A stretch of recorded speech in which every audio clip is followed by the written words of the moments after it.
Hello बच्चों।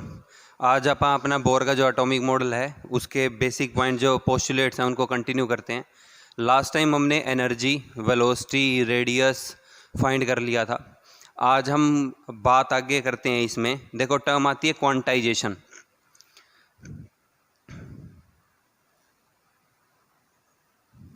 ये मैंने तुम्हारे को पहले भी बताया है कि क्वांटाइजेशन का मतलब होता है फिक्स वैल्यू और डिस्क्रीट वैल्यू। फिक्स वैल्यू और डिस्क्रीट वैल्यू। अब देखो लास्ट टाइम हमने ये पढ़ा कि जो एनर्जी का फॉर्मूला है ई एन जो है वो -13.6 अपॉन एन स्क्वायर ऊपर जेड स्क्वायर इलेक्ट्रॉन वोल्ट पर एटम था। Energy of electron in nth order in nth orbit। ठीक है, ऐसे ही हमने रेडियस का फॉर्मूला लिखा था।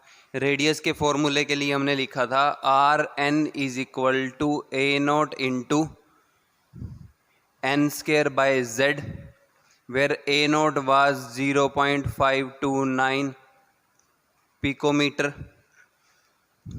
0.529 एमस्ट्रॉन्ग था, 0.529 एमस्ट्रॉन्ग। ऐसे ही वेलोसिटी का फॉर्मूला लिखा था v n is equal to v naught into z by n, where v naught was 2.188 into 10⁸ metre per second. ठीक है, 10⁸ सेंटीमीटर पर सेकेंड। तो ये अब इस केस के अंदर देखो, ये सारी की सारी जो वैल्यू हैं, n क्या है हमारे पास, n जो है ये ऑर्बिट नंबर है। n रिप्रेजेंट कर रहा है ऑर्बिट नंबर।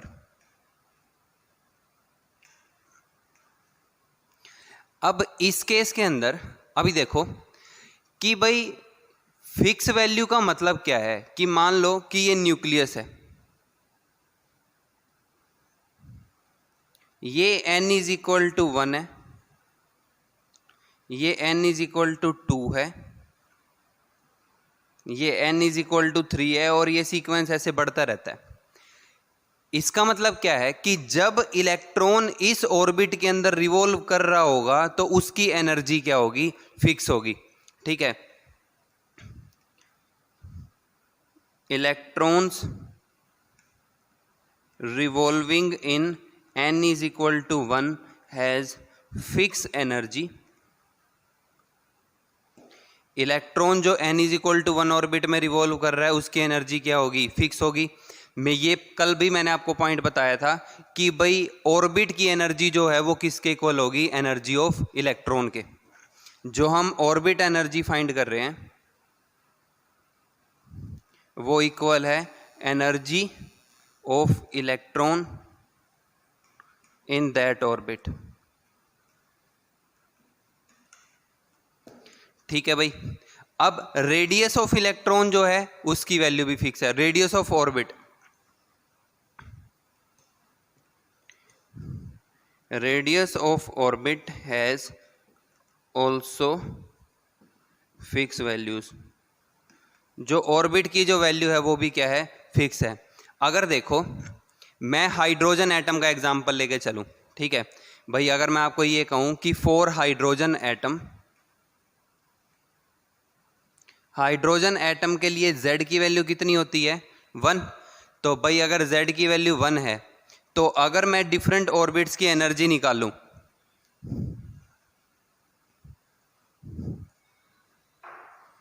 तो अगर मैं निकाल रहा हूं energy of electron, energy of electron in first orbit, first orbit के अंदर जो इलेक्ट्रॉन है उसकी एनर्जी अगर निकाल लें 4 हाइड्रोजन एटम, इसकी Z की वैल्यू कितनी है, 1 है। तो भाई इस केस के अंदर हमारे पास क्या आ रहा होगा, E n is equal to -13.6 electron volt पर atom into Z square upon n square, formula ये लिखा हुआ यही है। तो ये जेड की वैल्यू क्या हो रही है 1 फॉर और फर्स्ट ऑर्बिट, जेड की वैल्यू तो 1 है ही, एन की वैल्यू भी क्या होगी 1 होगी। तो एनर्जी ऑफ फर्स्ट ऑर्बिट कितना आएगा -13.6 इलेक्ट्रॉन वोल्ट।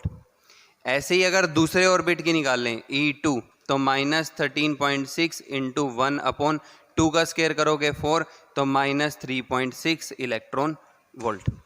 तो भाई जो पहले ऑर्बिट की एनर्जी है वो हमारे पास कितनी आ रही है -13.6 इलेक्ट्रॉन वोल्ट, दूसरे ऑर्बिट की एनर्जी है कितनी आ रही है -3.6 इलेक्ट्रॉन वोल्ट। ऐसे ही थर्ड ऑर्बिट की निकाल सकते हो, -13.6 डिवाइडेड बाय 3 का स्क्वायर करोगे तो क्या आ जाएगा 9। जब आप इसको डिवाइड करोगे तो ये आ रहा होगा 1.5 -1.5 इलेक्ट्रॉन वोल्ट, अप्रोक्सीमेट वैल्यू इतनी ही आ रही होगी। तो भाई आप ऑर्बिट की एनर्जी लिख सकते हो। तो जो ऑर्बिट की एनर्जी लिख रहे हैं इसकी एनर्जी कितनी है -13.6 इलेक्ट्रॉन वोल्ट, दूसरे वाले की -3.4 इलेक्ट्रॉन वोल्ट, तीसरे वाले की -1.5 इलेक्ट्रॉन वोल्ट। ठीक है, तो ये हमारे पास क्या है energy of electron in first orbit, energy of electron in second orbit, energy of electron in third orbit. अब इसके बाद देखो, इसके बाद मैंने आपको एक पॉइंट ये बताया था कि भाई जहाँ पे इलेक्ट्रॉन एग्जिस्ट करता है, अब बात ये आती है कि भाई हमने ना आगे इलेक्ट्रॉन के स्पेक्ट्रा के बारे में कैसे पढ़ना है वो हम पढ़ेंगे। आप एनर्जी, वेलोसिटी और रेडियस तक फाइंड कर सकते हो। अब देखो जो हमारे पास नेक्स्ट पॉइंट है, नेक्स्ट पॉइंट जो है वो हम रिलेटेड करते हैं स्पेक्ट्रा के कोरस्पॉन्डिंगली। ठीक है, देखो फॉर हाइड्रोजन एटम और hydrogen like species like lithium +2, helium +1, beryllium +3, मतलब क्या है 1 इलेक्ट्रॉन स्पीसीज, 1 इलेक्ट्रॉन स्पीसीज। अब इसके लिए अगर आप ये डायग्राम बनाते हो, ये आप 9th-10th क्लास में भी बनाते थे, न्यूक्लियस अगर मैं हाइड्रोजन के लिए बना रहा हूँ तो न्यूक्लियस में क्या आएगा +1, ये हो गया n = 1, ये हो गया n = 2, आगे क्या होगा, ये क्या होगा n = 3 एंड सो ऑन। ठीक है, अब देखो आपने ये पढ़ा होगा 9th-10th क्लास में कि जब हम फर्स्ट ऑर्बिट के अंदर इलेक्ट्रॉन भरते हैं तो 2 इलेक्ट्रॉन आते हैं, n = 1 या k शेल के अंदर आप 2 इलेक्ट्रॉन भरते हैं।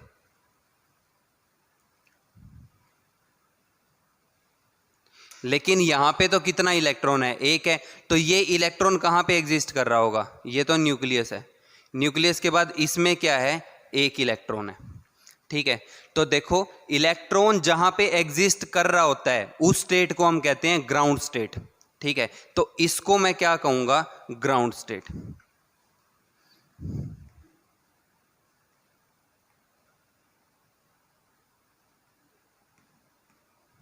Where last electron is existing, जहां पे लास्ट इलेक्ट्रॉन एग्जिस्ट करता है उस स्टेट को हम क्या कहते हैं ग्राउंड स्टेट। तो भाई ये तो होगी अपनी ग्राउंड स्टेट, 1 इलेक्ट्रॉन था यहीं पे ही एग्जिस्ट कर रहा था तो ये क्या हो जाएगी ग्राउंड स्टेट। अब इसके बाद इससे नेक्स्ट स्टेट जो आती है उसको आप कहते हैं एक्साइटेड स्टेट। तो भाई अब ये जो n = 2 है इसको मैं क्या कहूंगा first excited. First excited state कौन सी होती है next to ground state. Ground state से अगली जो टर्म होती है या अगला जो ऑर्बिट होता है उसको आप क्या कहते हैं फर्स्ट एक्साइटेड स्टेट। तो ये होगी भाई अपनी फर्स्ट एक्साइटेड स्टेट। अब ये जो आगे वाला ऑर्बिट है n = 3 इसको मैं क्या कहूंगा second excited state, second excited state. ऐसे ही ये जो है ऑर्बिट क्या करते हैं आगे बढ़ते रहते हैं। ठीक है, अब देखो अब इस केस के अंदर अब मैं आपको कंसेप्ट बता रहा हूँ एक्साइटेशन का। भाई एक्साइटेशन का कंसेप्ट जो है उसका मतलब क्या है, ठीक है। आपको ये समझ में आ गया होगा कि ग्राउंड स्टेट क्या होती है, आपको एक्साइटेड स्टेट समझ में आ गई होगी, फर्स्ट एक्साइटेड स्टेट क्या होती है, सेकंड एक्साइटेड स्टेट क्या होती है। अब देखो, अब इस केस के अंदर अगर मान लो कि मुझे इलेक्ट्रॉन को n इज इक्वल टू 1 से n इज इक्वल टू 2 में जंप कराना है,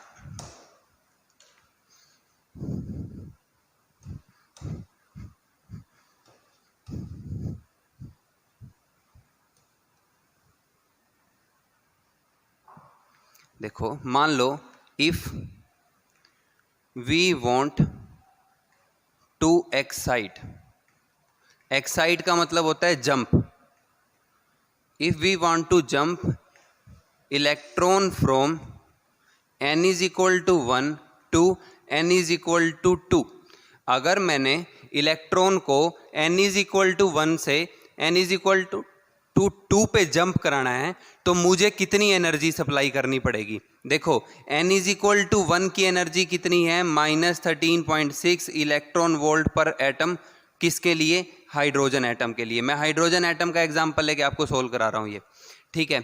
अब n इज इक्वल टू 2 की एनर्जी कितनी है, -3.4 इलेक्ट्रॉन वोल्ट, ठीक है। अब अगर मुझे इलेक्ट्रॉन को इस ग्राउंड स्टेट से इस एक्साइटेड स्टेट में जंप कराना है तो मुझे क्या करना पड़ेगा, इन दोनों ऑर्बिट के बीच का जो एनर्जी का गैप है उतनी एनर्जी का फोटोन मुझे क्या कराना पड़ेगा इस पे, इंसिडेंट, ठीक है। भाई देखो अगर आपको इलेक्ट्रॉन एक्साइट कराना है तो मैं क्या करूंगा, एनर्जी ऑफ, मैं टर्म निकाल रहा हूं excitation energy, excitation energy, excitation energy का मतलब है energy required to excite electron, electron को एक्साइट मतलब जंप कराने के लिए जो एनर्जी चाहिए उसको आप क्या कहते हैं, एक्साइटेशन एनर्जी। और एक्साइटेशन एनर्जी जो है ये इक्वल आती है energy of final state,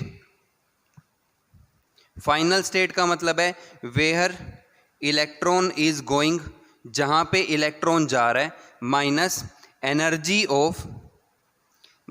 energy of ground state, मतलब फ्रॉम वेयर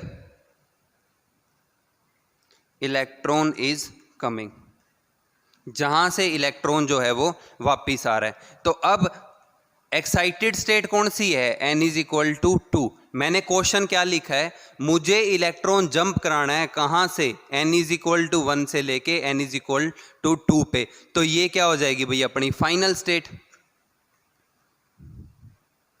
अब फाइनल स्टेट की जो एनर्जी है वो कितनी है, -3.4, तो -3.4 माइनस 13.6 क्या हो जाएगा, इलेक्ट्रॉन वोल्ट पर एटम। तो माइनस माइनस क्या हो जाएगा, प्लस, तो -3.4 प्लस 13.6, तो यह आ जाएगा 10.2 इलेक्ट्रॉन वोल्ट पर एटम। तो इसका मतलब क्या है कि अगर मुझे हाइड्रोजन के इलेक्ट्रॉन को n इज इक्वल टू 1 से n इज इक्वल टू 2 पे जंप कराना है तो मुझे इतनी एनर्जी का फोटोन जो है वो इंसिडेंट कराना पड़ेगा, ठीक है। लिख लो चाहिए, दिस इज द अमाउंट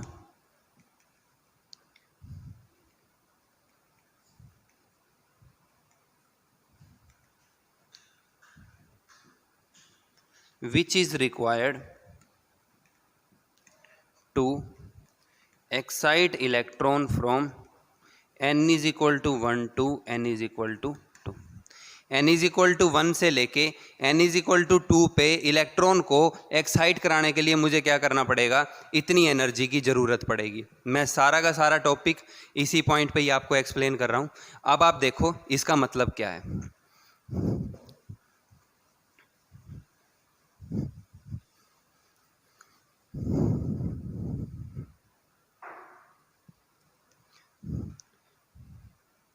ये तो हो गया न्यूक्लियस, ये हो गया n इज इक्वल टू 1, ये हो गया n is equal to 2, electron कहाँ पे है, n इज इक्वल टू 1 है, मुझे क्या करना है, इलेक्ट्रॉन एक्साइट कराना है from n is equal to 1 to n is equal to 2। मुझे इलेक्ट्रॉन को एक्साइट कराना है कहाँ पे, n इज इक्वल टू 1 से लेके n इज इक्वल टू 2 पे। तो मुझे क्या करना पड़ेगा, मुझे लाइट इंसिडेंट करानी पड़ेगी इसके ऊपर। मैं लाइट इंसिडेंट कराऊंगा और उस लाइट के एक फोटोन की एनर्जी कितनी होनी चाहिए, 10.2 इलेक्ट्रॉन वोल्ट पर एटम। तो होगा क्या कि इस केस के अंदर जो एनर्जी है, एनर्जी ऑफ रिक्वायर्ड फोटोन वो कितनी होगी, 10.2 इलेक्ट्रॉन वोल्ट पर एटम। एक एटम के इलेक्ट्रॉन को एक्साइट कराने के लिए इतनी एनर्जी का फोटोन इंसिडेंट कराएंगे, फोटोन इलेक्ट्रॉन पे पड़ेगा, इलेक्ट्रॉन एनर्जी को एब्जॉर्ब करेगा और कहाँ पे चला जाएगा, n इज इक्वल टू 2 पे। ठीक है, तो that is the concept of excitation energy. And after that what will happen, electron will go from n is equal to 1 to n is equal to 2। Now electron कहाँ पे आ जाएगा, n is equal to 2 में। ठीक है, मैंने ये energy incident करा दी, ये आ गया। तो अब क्या बन रहा है, electron is in excited state.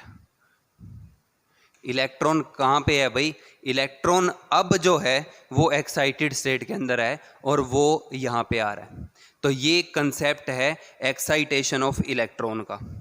ठीक है, अब देखो, अब ये जो वैल्यू है, ठीक है, ये वैल्यू जो इलेक्ट्रॉन को एक्साइट कराने के लिए चाहिए वो क्वांटाइज्ड है। मैं बार बार टर्म यूज़ कर रहा हूँ भाई, क्वांटाइज्ड। और मैंने आपको क्वांटाइजेशन का मतलब पहले बता दिया कि क्वांटाइजेशन का मतलब क्या होता है कि फिक्स वैल्यू।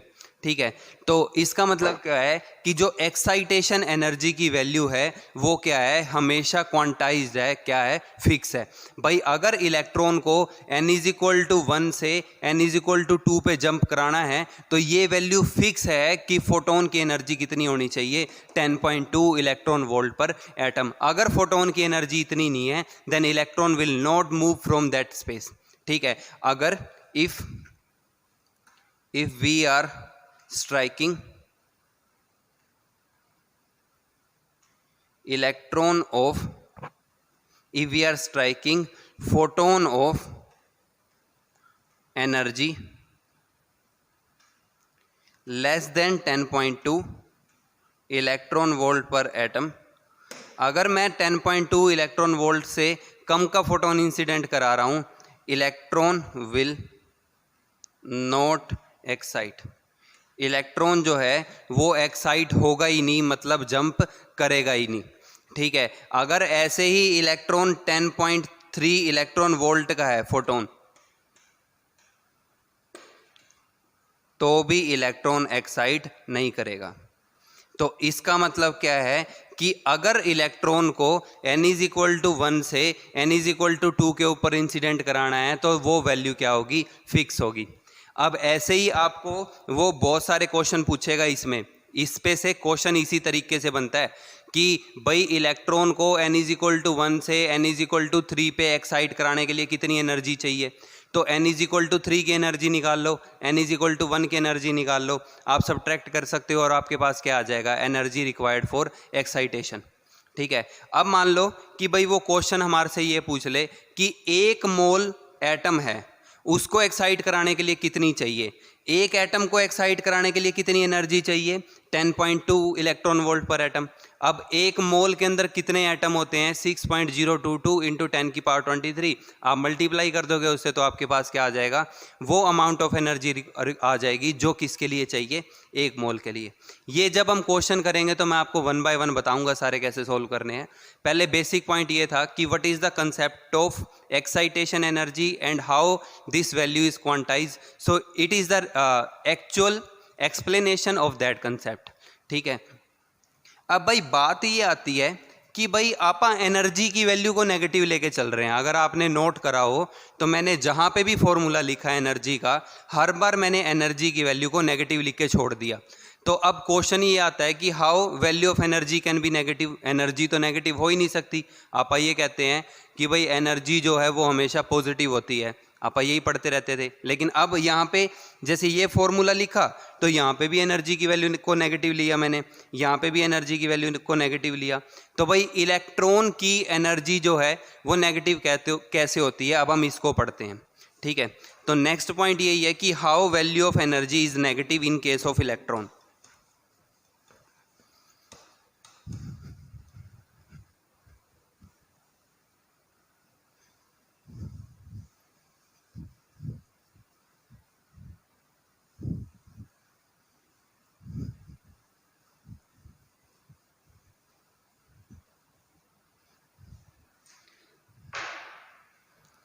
अब नेक्स्ट पॉइंट है how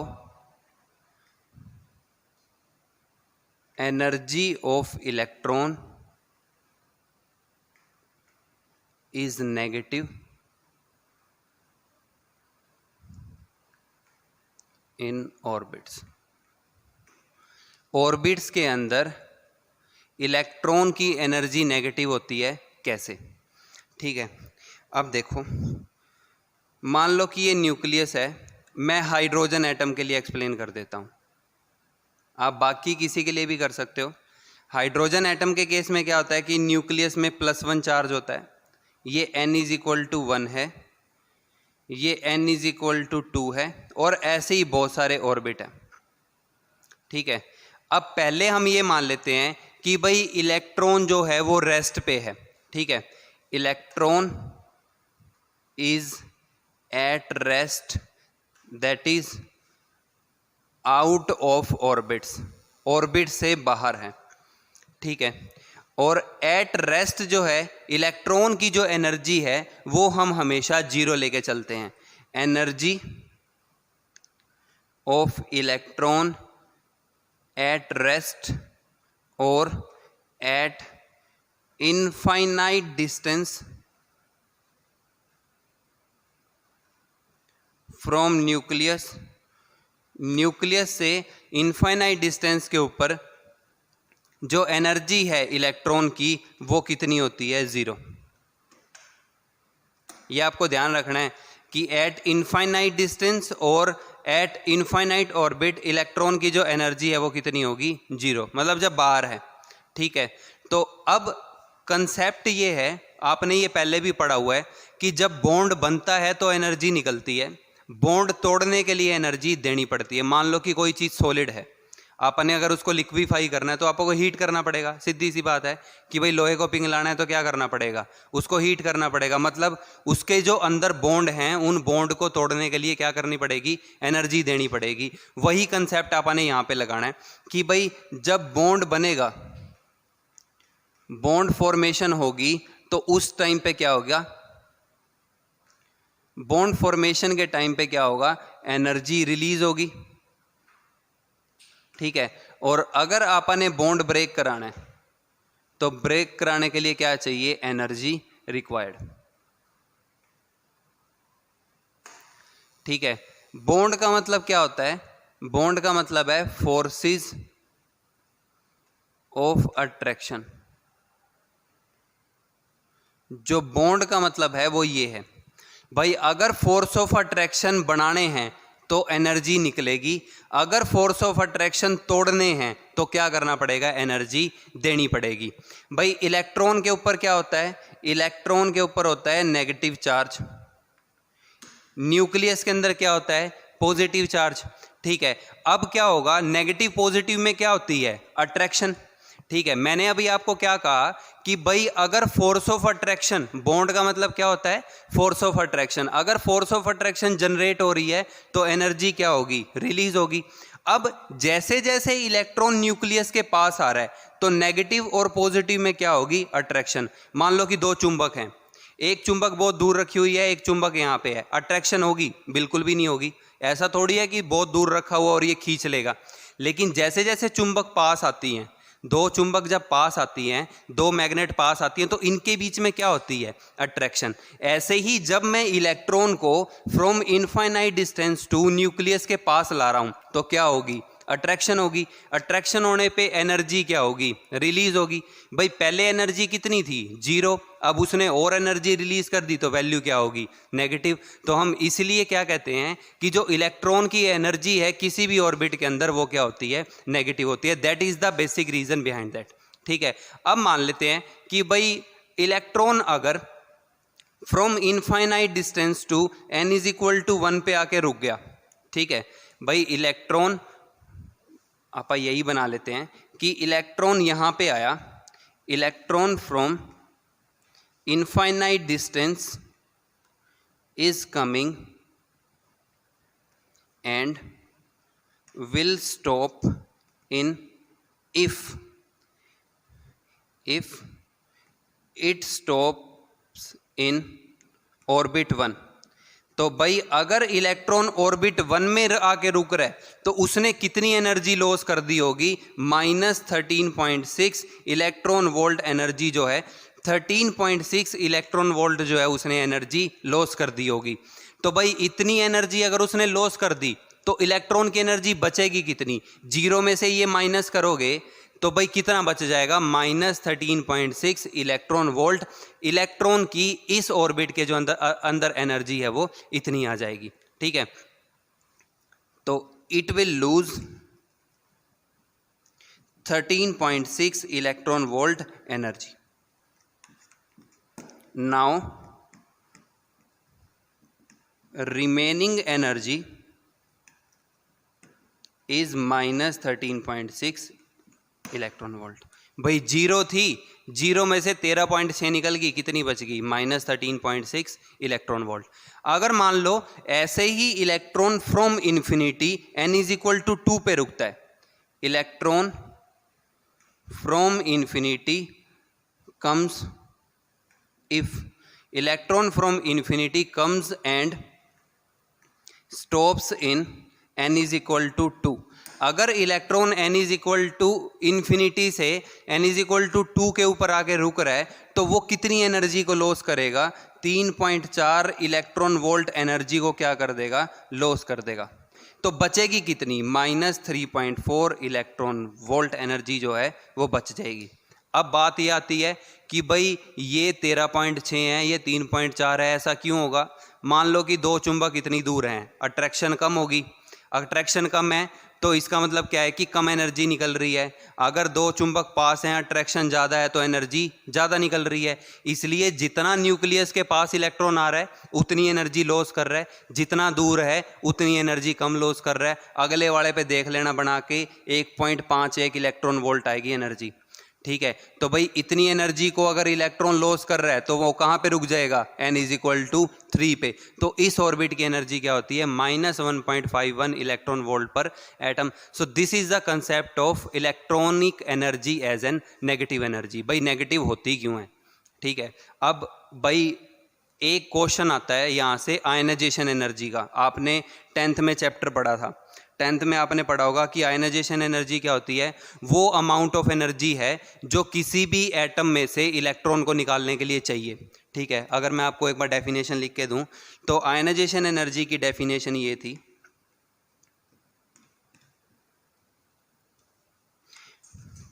amount of energy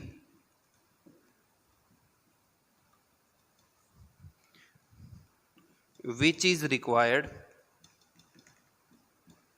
to remove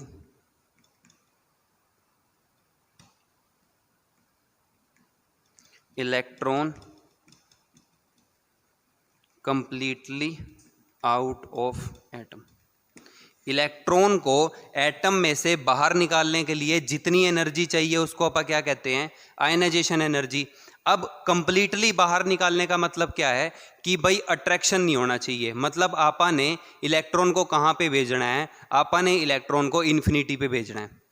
which is required to remove electron completely from atom. Completely from atom का मतलब है एट इनफाइनाइट डिस्टेंस। तो इनफाइनाइट डिस्टेंस के ऊपर इलेक्ट्रॉन की एनर्जी कितनी है, 0 वोल्ट। ऐसे ही है ना, 0 इलेक्ट्रॉन वोल्ट पर atom.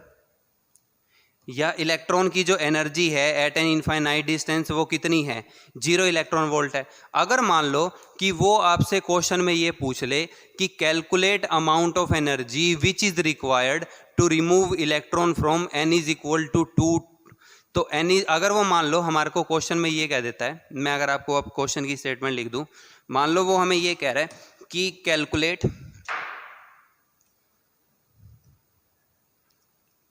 Calculate ionization energy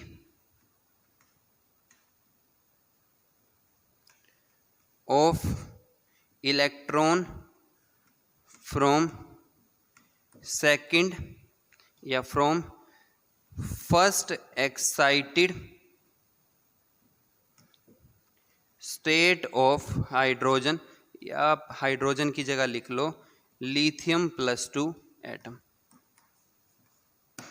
lithium +2 atom के इलेक्ट्रॉन को आपने बाहर निकलना है, आयनाइजाइज कराना है, और वो कह रहा है कि इसके लिए आपकी आयनाइजेशन एनर्जी की वैल्यू जो है वो कितनी होगी। अब लिथियम का एटॉमिक नंबर कितना होता है, 3, तो लिथियम के Z की वैल्यू तो कितनी है, 3 है। तो भाई अगर मैं आपको पिक्चराइज करके दूं तो ये बन रहा होगा, न्यूक्लियस में कितना चार्ज है, +3, लिथियम +2 है। लिथियम +2 का मतलब क्या है कि भाई इसके पास एक इलेक्ट्रॉन है सिर्फ, ठीक है, तो वो इलेक्ट्रॉन कहाँ पे होगा, n = 1 में, ठीक है। अब n = 1 जो है वो तो क्या होगी, ग्राउंड स्टेट। लेकिन क्वेश्चन में वो हमें ये कह रहा है कि आपको आयनाइजेशन एनर्जी निकालनी है, कहाँ से, पहली excited state of lithium +2 atom से बाहर निकालने के लिए। ये तो होगी ग्राउंड स्टेट, मैंने आपको बताया भी था कि ग्राउंड स्टेट से नेक्स्ट स्टेट जो होती है उसको आप क्या कहते हैं, फर्स्ट एक्साइटेड स्टेट। तो मतलब अब इलेक्ट्रॉन कहाँ पे है, फर्स्ट एक्साइटेड स्टेट में है, यहाँ पे नहीं है। उसने कहा कि इलेक्ट्रॉन को तो मैंने एक्साइट कर दिया, एक्साइट करने के बाद इलेक्ट्रॉन यहाँ पे आ गया। अब वो कह रहा है कि पहली एक्साइटेड स्टेट से आपने इलेक्ट्रॉन को कहाँ पे भेजना है, इन्फिनिटी पे। तो मतलब n = 2 से इलेक्ट्रॉन को कहाँ पे भेजना है, n = इन्फिनिटी पे। भाई अब देखो आपने इलेक्ट्रॉन कहाँ भेजना है, n = 2 से n = इन्फिनिटी। भाई अभी मैंने आपको बता दिया n = इन्फिनिटी पे इलेक्ट्रॉन की एनर्जी कितनी होती है, 0। भाई कोई भी एटम हो उसके इन्फिनिटी पे इलेक्ट्रॉन की एनर्जी कितनी होगी, 0। अब आपने n = 2 पे लिथियम +2 एटम के लिए क्या निकालनी है, एनर्जी। तो भाई आपने एनर्जी का फॉर्मूला लिखा था En = -13.6 Z²/n² इलेक्ट्रॉन वोल्ट पर एटम। आपने एनर्जी निकालनी है किसकी, सेकंड ऑर्बिट की। तो सेकंड ऑर्बिट के केस में E2 की अगर एनर्जी निकाल लें तो -13.6 इंटू Z की वैल्यू कितनी है, 3, तो 9 अपॉन क्या आ जाएगा, 4 इलेक्ट्रॉन वोल्ट पर एटम। तो now you can solve that, आप कैलकुलेशन करके देख लो इसकी। तो जब आप इसकी कैलकुलेशन करते हो 13.6 इंटू 9 डिवाइडेड बाय 4, तो दिस इज -30.6 इलेक्ट्रॉन वोल्ट पर एटम। तो ये एनर्जी कितनी आ रही होगी भाई, -30.6 इलेक्ट्रॉन वोल्ट पर एटम।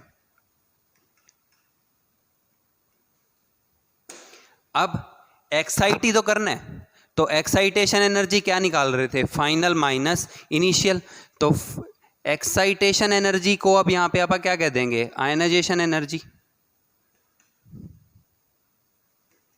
तो 0 - - 3.6 इलेक्ट्रॉन वोल्ट पर एटम। तो ये कितना आ गया, 30.6 इलेक्ट्रॉन वोल्ट पर एटम। मतलब इतने एनर्जी का फोटोन जब आप इंसिडेंट कराएंगे तो इलेक्ट्रॉन क्या करेगा, एटम से बाहर निकल जाएगा, ठीक है। तो this is the case of ionisation energy, ठीक है बच्चों। यहाँ तक जो अपना बेसिक है, एनर्जी नेगेटिव क्या होती है, आयनाइजेशन एनर्जी क्या होती है, ये कवर होता है। अब अपन नेक्स्ट वीडियो के अंदर इसके पोटेंशियल एनर्जी के बारे में पढ़ेंगे, काइनेटिक एनर्जी के बारे में पढ़ेंगे, और 2 पॉइंट और रहते हैं बोर्स एटॉमिक मॉडल के, वो हम क्लियर करते हैं। ठीक है, तब तक पढ़ते रहो, रिवाइज करते रहो। Thank you.